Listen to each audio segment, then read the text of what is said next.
Why Algeria, a country with strong ties to Western nations, would suddenly choose to purchase Russia's Su-57 fighter jet, despite the risk and controversy surrounding it. What's behind this bold decision, especially when Algeria has historically been cautious with its arms deals? In the international arms market, Russia's Su-57 fighter jet has struggled to find buyers for years, in sharp contrast to the sales success of the Su-30, Su-35, and MiG-29. This phenomenon has been seen as an inevitable result of the decline of Russia's aviation industry. However, this situation has now changed.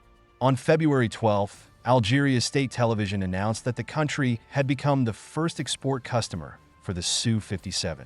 The report revealed that Algerian pilots are currently undergoing training in Russia, with deliveries of the fighter jets scheduled to begin later in 2025.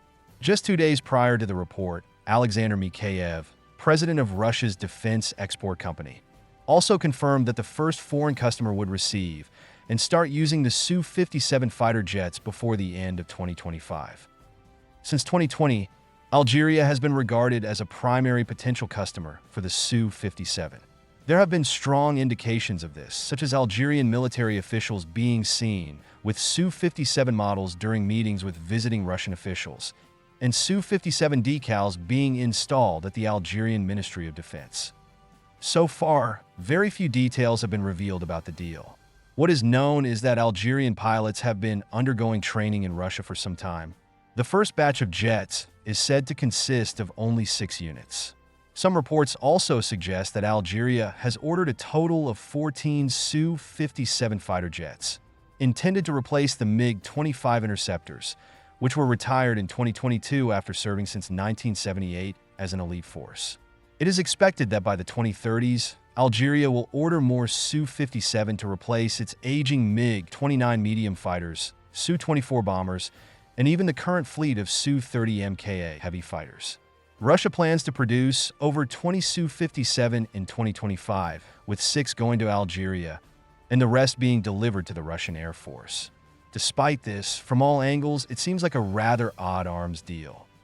Firstly, although Algeria is rich in oil and gas resources and is referred to as a small, wealthy country in North Africa, its national power is not very strong. Purchasing the expensive and performance-unstable Su-57 is quite a risky decision. In fact, Algeria has historically tested its main combat aircraft in other countries before making a purchase to ensure their performance. For example, Algeria bought the Su-30 MKA and MiG-29M after verifying their performance in other countries, like when Algeria tested the Su-30 MKA in India before deciding to buy it. Furthermore, the Russia-Ukraine war has led to a drastic decline in relations between Russia and Western countries, with the latter imposing harsh sanctions and most countries trying to avoid any dealings with Russia. Algeria's major trading partners are Western countries, with France leading the way, accounting for a quarter of Algeria's total foreign trade and purchasing a large amount of oil and gas. Spain, Italy, and the US are ranked 2nd, 3rd, and 5th respectively. In this context, Algeria's decision to purchase the Su-57 and become its first overseas customer will surely anger Western countries. For a fighter jet with uncertain combat capabilities, paying such a high price is indeed puzzling. While stealth fighters are becoming more common worldwide, they are still mainly provided by the US to its core allies and have not yet spread to North Africa. For example, Saudi Arabia still relies on the F-15 as its main fighter jet, and the UAE has received the Rafale. In this situation, Algeria doesn't seem to have an urgent need for a stealth fighter. Compared to true oil-rich Gulf countries, Algeria's oil and gas export revenue is not enough to warrant the need for a stealth fighter for self-defense. Even if Algeria has specific intentions, they should have waited until the Russia-Ukraine war is over and international tensions ease. Why press forward with the purchase of stealth fighters despite the pressure from the West? Could they really believe that the West won't do anything about it? A few years ago, Turkey's decision to purchase the Russian S-400 air defense system, abandoning the US-made Patriot missiles, led to a significant setback in its defense development.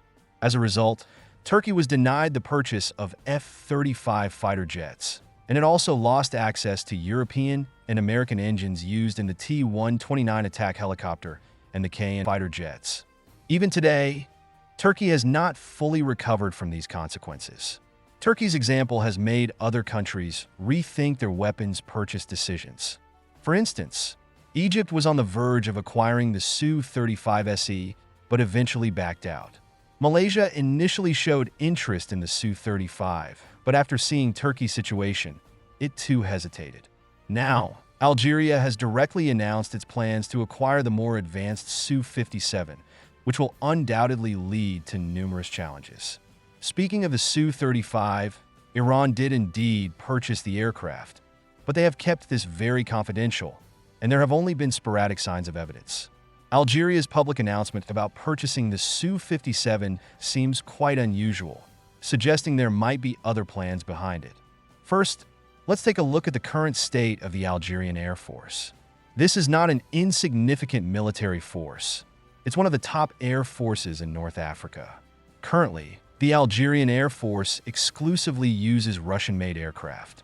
This could be one of the reasons they are considering purchasing the Su-57. Algeria has been a loyal customer of Russian weapons since the 1990s, and they own 165 Russian-made aircraft, including the Su-30 MKA and MiG-29. These aircraft are relatively young in terms of age. If Algeria needs an aircraft that can enhance its overall air combat capabilities while integrating smoothly into its existing fleet of fighter jets, and the Su-57 fits this need perfectly. At the same time, Russia might offer substantial discounts on the Su-57. According to Russian sources, the export price for the Su-57 may not exceed $100 million, which is cheaper than other fourth-generation aircraft like the F-16V or F-15EX, not to mention the F-35 or Rafale. For Algeria's neighboring African countries, the possibility of acquiring a stealth fighter jet is extremely unlikely, making this event set to have a profound impact on the military balance in North Africa. As Algeria moves its older MiG-29 jets to Sudan, it clears space for the Su-57's acquisition and deployment. This has prompted concerns in neighboring countries like Morocco and Tunisia, which now fear a potential regional arms race. While the Su-57 has often been criticized for its poor stealth capabilities, the fact remains that it is a fifth-generation jet, and its presence would completely overshadow Morocco's fourth-generation jets. Therefore, introducing the Su-57 would allow Algeria to establish air superiority. For Russia, its ongoing efforts to become a dominant power in Africa, whether through the Wagner Group mercenaries or arms exports to countries like Algeria, are part of a broader geopolitical strategy.